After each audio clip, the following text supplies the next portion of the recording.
Fala galera, tudo bom com vocês? Espero que todo mundo esteja bem. Mais uma vez, bem-vindos aqui à minha bagunça. Meu nome é Felipe e hoje nós vamos dar início ao capítulo 7 da Era do Capital do Hobsbawm. Para você que caiu aqui de paraquedas, isso aqui é um resumo do livro A Era do Capital. Tem uma playlist aqui no canal com ele todo divididinho por capítulos e partes. Também já tem da Era das Revoluções que está pronto. E a ideia é fazer o resumo de toda a coleção e de outros textos que costumam cair muito em editais de concursos e vestibulares. Bom, a dinâmica aqui é muito simples. O resumo fica na tela e eu vou fazer uma leitura dinâmica desse resumo para poder trocar uma ideia com vocês.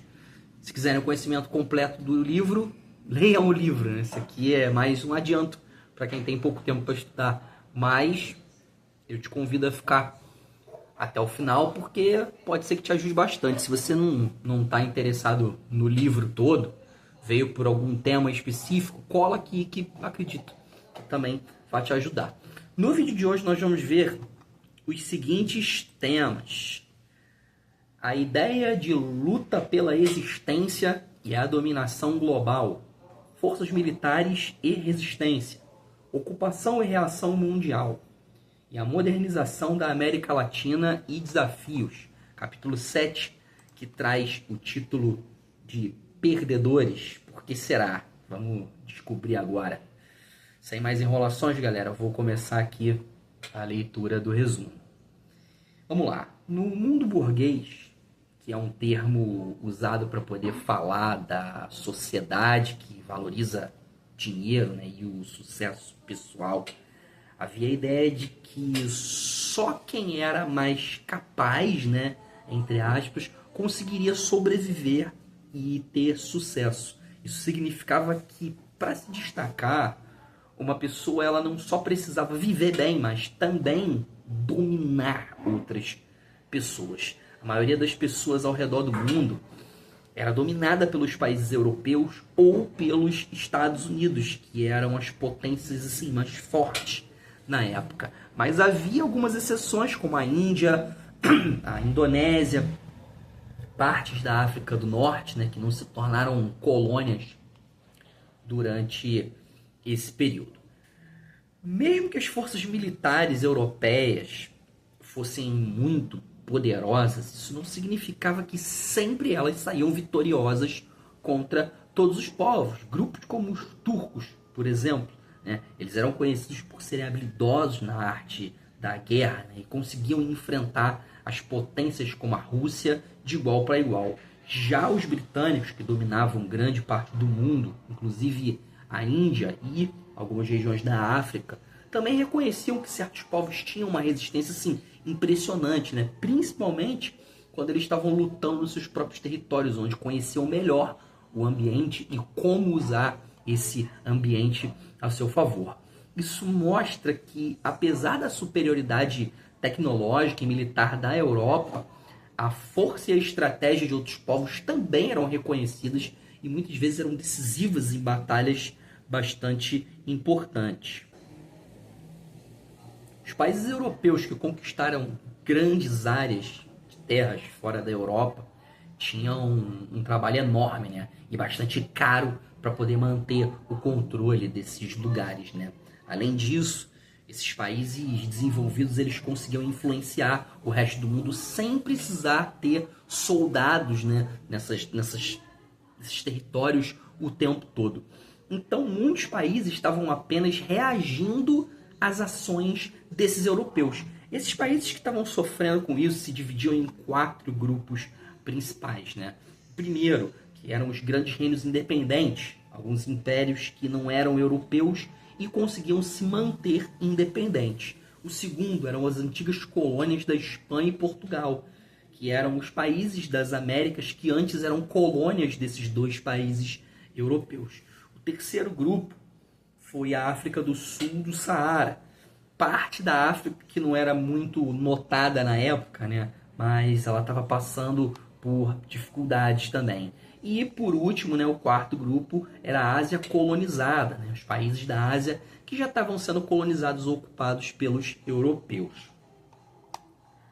Basicamente, o Ocidente, que inclui países europeus e seus descendentes, teve uma grande influência sobre outras partes do mundo. Isso foi difícil de evitar para a maioria dos povos, né? Essa influência ocidental. Por exemplo, mesmo que alguns grupos, como os maias, né, do Yucatán, que conseguiram por um tempo se livrar da influência europeia e manter suas tradições, a maioria dos outros povos achava que era impossível evitar essa influência, né? Eles tinham que decidir como lidar com isso. Ou eles adotavam os costumes ocidentais, né? Resistiam a eles, a esses costumes, ou faziam assim uma mistura dos dois. Na América Latina, muitos países que antes eram colônias europeias passaram por um processo de ocidentalização. Isso significa que mesmo depois deles se libertarem do controle europeu, eles adotaram muitas das instituições e também das leis europeias, né? Mas também mantiveram aspectos da cultura local, como a religião católica e a diversidade étnica, que era muito alta. Alguns países da América Latina, que eram principalmente agrícolas e tinham grandes proprietários de terra, tinham problemas como os governos fracos, né?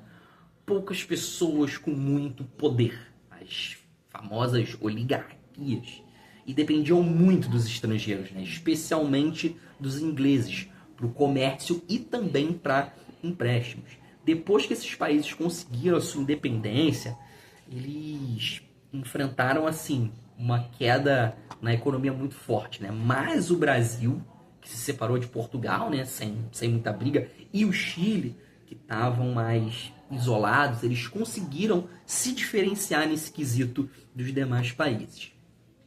Depois da independência, muitos países latino-americanos eles não mudaram muito as suas políticas econômicas, né? Os mesmos grupos de poder eles continuaram no controle e resistiram bastante às novidades, né? Mas o capitalismo global estava prestes a começar a mudar isso. No norte do Panamá, as potências desenvolvidas, né, naquela área passaram a intervir assim, mais diretamente, né? Algo que não acontecia desde a época colonial. O México ele perdeu território para os Estados Unidos em 1847, e enquanto isso, né, os países da Europa, e em menor grau os Estados Unidos, encontraram podrutos, gente do céu, é o horário, tá, gente? É o horário, me desculpa, são 1h17 da manhã aqui. Eles encontraram produtos valiosos na América Latina, como o guano no Peru, né, que é um tipo de adubo, o tabaco de Cuba, o algodão do Brasil e também o café. Esses produtos eles trouxeram um crescimento temporário, né, mas não garantiram uma economia estável a longo prazo. Os investimentos estrangeiros começaram a mudar a infraestrutura da região com a construção de ferrovias e outros serviços públicos, né, e também aumentou a imigração de europeus para lugares como Cuba, Argentina e o Brasil, né, bastante aqui no Brasil. Um grupo pequeno estava tentando modernizar a América Latina. Eles enfrentaram alguns problemas, como a resistência das pessoas locais, a mentalidade conservadora dos donos de terra e o poder da igreja, né? Que combo! Ideias de progresso, como o liberalismo, o socialismo e também o positivismo, influenciaram os pensadores da época, mas muitas das mudanças propostas, né, como, por exemplo, tirar a influência da igreja sobre as terras, né, promover ideias mais liberais. Elas encontraram assim, muita resistência em lugares como o México. Né? O México é o maior exemplo de resistência da América Latina no total. Os esforços para poder modernizar a América Latina não deram muito certo, porque faltava dinheiro, né, e apoio, dois pontos fundamentais. Os liberais, que eles eram mais urbanos, né, mas bem educados também, não tinham muito apoio dos agricultores rurais. Além disso, o poder deles dependia de generais e donos de terra que simplesmente não compartilhavam totalmente, né, dessas ideias de inovação. Por isso, a região ela continuou muito ligada à agricultura e ao comércio internacional, exceto em lugares como o Rio da Prata, né? Onde teve muita imigração e também mudanças sociais. Os lugares com populações nativas tinham problemas próprios, né? Como resistir à chegada de colonos brancos e lidar com a ocidentalização. Muitas vezes os colonizadores eles precisavam dos nativos para administrar as colônias, né? Mas isso criava tensões, né? Muitas tensões entre os interesses locais e as metas desses colonizadores, né? No modo geral, a modernização e a ocidentalização na América Latina no século XIX, né?